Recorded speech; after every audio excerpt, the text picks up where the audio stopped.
I'm not going to bend over this year. Can you hear me out back? All right, fantastic. I'm tired of slouching over like that. All right, there's going to be a raffle coming up, second half of the event. In the raffle, so that you know, I have donated 2 NRA basic pistol classes, each valued at $1.50 each. We go through about 500 rounds of ammo in the class, and I'm about to be Utah Concealed Carry certified. I have donated 2 classes, or 2 individuals, or 2 certificates to take the classes for that as well. So when you go to the raffles, keep an eye out for that, please. Speaking of giving things away, I got a question for you, and I got a prize for the person that answers it. What was the first gun control law that the new United States Congress, back when it was first became a government, what was the first gun control law that was passed? Nobody knows. I want to give it away to somebody. Yes, sir. What was it? The Indians. No, the first gun control law that was passed by our newly formed government is that every able-bodied man will have a gun and ammunition.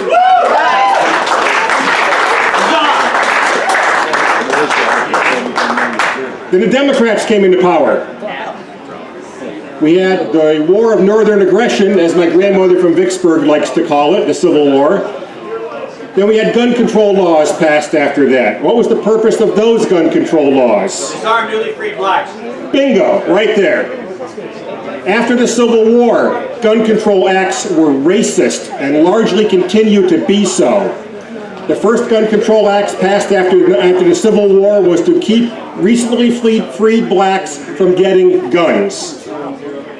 And if you look at it, you can find streaks of racism everywhere in the gun control laws that we have. Who's here from New Hampshire? God bless New Hampshire, you are now constitutional carry. Woo! Anybody here from Maine? Well, Maine has joined New Hampshire. Maine is now constitutional carry. Vermont has always been constitutional carry for anybody, so hooray for Vermont as well. And here we are in Heine-whipped Massachusetts. We can't even buy an AR right now because our Attorney General has reinterpreted the '94 assault weapons ban. She's ruled that if you can build an AR platform gun out of multiple manufacturers' parts, that makes it a copycat. Well, those that know the AR, that's the beauty of the AR. You can use half a dozen different manufacturers and make one firearm.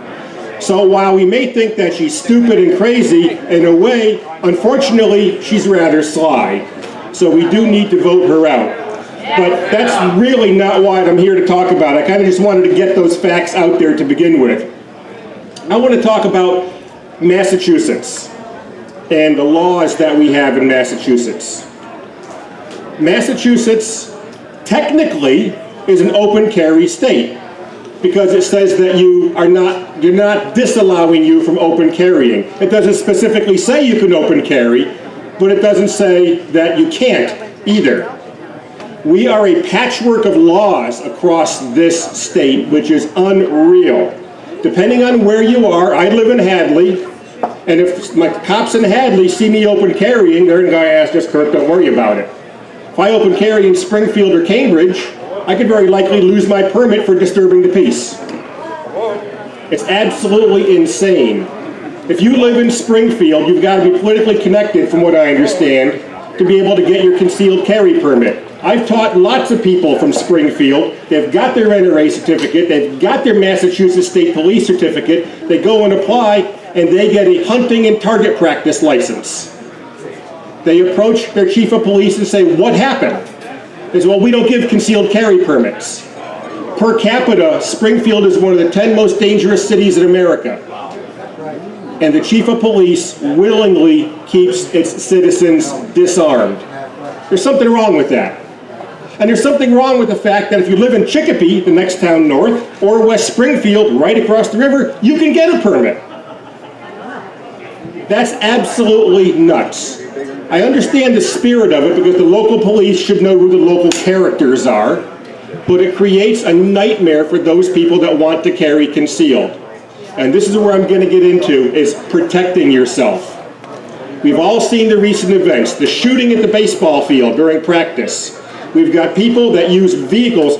We were here as a security team plotting against vehicle-borne attacks. How can we stop vehicle-borne attacks? How can we stop somebody from getting in here that wants to do bad? You know, to have a rally for celebration, to have to do that really sucks. But that's the world we're in, and that's for the gathering here. My question to you is, what are you doing? What are you doing to protect yourself? Chris Pinto nailed it. Having a gun does not make you Superman. You've got to know how to use it. You've got to get muscle memory with it. At a minimum, you've got to go to the range every month and put a box of shells through it, 50 rounds, at a minimum, so that things become just second nature to you. Do it without even thinking about it, like we drive our cars. You just don't think about, where's the gas pedal, where's the brake? You've done it for so long, you just know it. We need to be that way. We need to protect ourselves. Carrying becomes a lifestyle for those that do it. When you get up in the morning, you think, what am I going to wear that I can conceal it with today? And that becomes a choice that all of us have to do when we take on the personal responsibility of protecting ourselves. Nationwide, the average response time for police to a 911 call is 10 minutes. If I stood up here for 10 minutes, you'd probably get bored and go get lunch, but that's a hell of a long time for stuff to go south and go bad. That really is. And we've got anybody here from the hill towns in the area? Okay, we got somebody from the hill towns. All right. So the hill towns, a lot of hill towns have part-time police force. You're only covered maybe half the week. Well, what happens if something happens during that half the week that the police isn't there? We are our first line of defense. Now, having said that, I'm not a lawyer, and I'm going to say that right up front. But I've talked to many lawyers about this. There are some things about Massachusetts law that we need to be aware of as citizens, law-abiding, concealed carry citizens. The first is the criminals have all the rights. Just know that going into it. If you are going to pull your firearm in self-defense, that is the exact same thing as shooting somebody in this state. If you're going to pull it, you damn well better use it. And if you're not going to use it, don't pull it. Excuse me. Another aspect of it is Castle Doctrine. Castle Doctrine is an extraordinarily gray area in Massachusetts. I've talked to lawyers by the dozens about this. I've talked to cops about this. What is expected in Massachusetts is that if someone with ill intent breaks into your home, and this is when it goes to a jury, this is where the jury gets involved, and you have a viable means to escape your house, and you don't use it, and you choose to engage the criminal, you will more than likely be found guilty of some charge. In your own house. In your own house. That's what the lawyers and the cops are telling me. So we need to be aware of that. This state favors the criminal unbelievably. So if you have a means to it, the only time you can use deadly force in Massachusetts is if your life or the life of a loved one, and pets are not included in this, are under the threat of immediate physical harm, potentially death. And it's got to pass the reasonable person test. The reasonable person test being, would anyone else in your situation have come to the exact same conclusion? That's what the juries are charged with deciding. And juries in Massachusetts, and everybody I've talked to, really don't like personal protection firearms being used. I'm a big guy. I'm 6'5", 260 pounds. I've also been told that in order for me to use a firearm in self-defense, I either have to be shot first or getting beat so bad that I have a reasonable expectation that I'm going to die. And that anybody else getting their butt beat as hard as mine is would come to the same conclusion.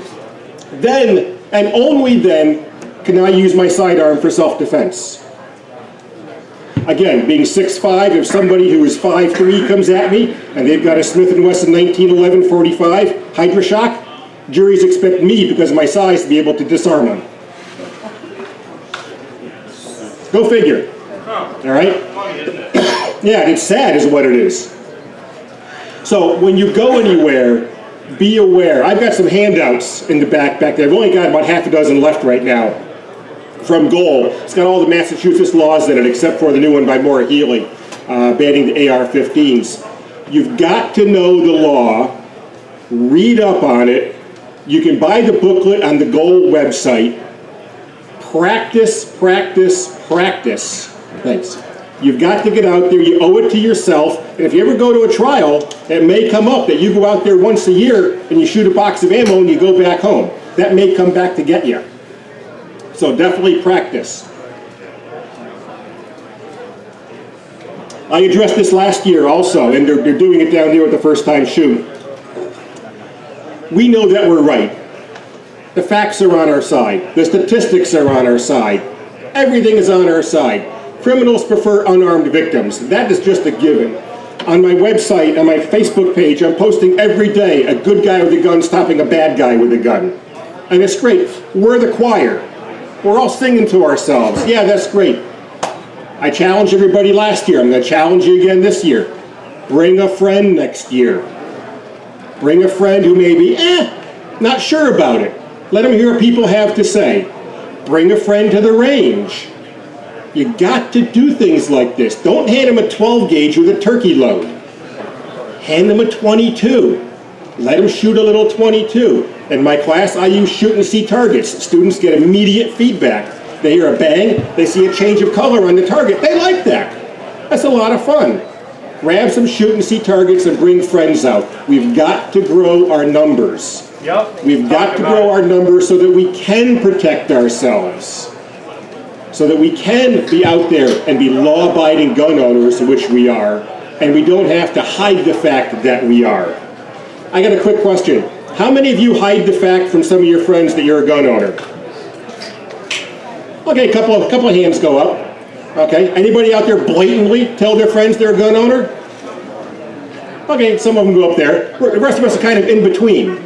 We've all got friends that knew that if we were a gun owner, they probably wouldn't want to be friends with us anymore, which may not be a bad thing. You know, I don't get invited to parties because I always carry. That's fine by me. You know, if something bad happened there, no one's there to protect them. Party. It is the safest party when someone's there. Yes, don't drink, just have fun. Anyway, my point is become familiar with the Massachusetts laws. They're an absolute mess, but know your rights. The last thing that we want to do is do what we think is exercising our rights and have us get turned into the bad guy and makes all of us look bad. Because when I go out there, I represent you and millions of law-abiding gun owners, and each one of you represent everybody here and me and millions of other law-abiding gun owners. We're good people. We follow the law. We're lawful. We need to grow our numbers, and we need to get people involved to grow these numbers and to see this also. So with that, I'm not going to take a lot of time. I'm going to turn it back over to Dave. Please, at the raffles, take a look at the classes that I'm donating there as well. And if anybody wants, I've got the handouts for the mass laws in the back as well. So we can talk about that as well. But thank you for coming out. Bring a friend next year. Absolutely, okay? Get someone to the range.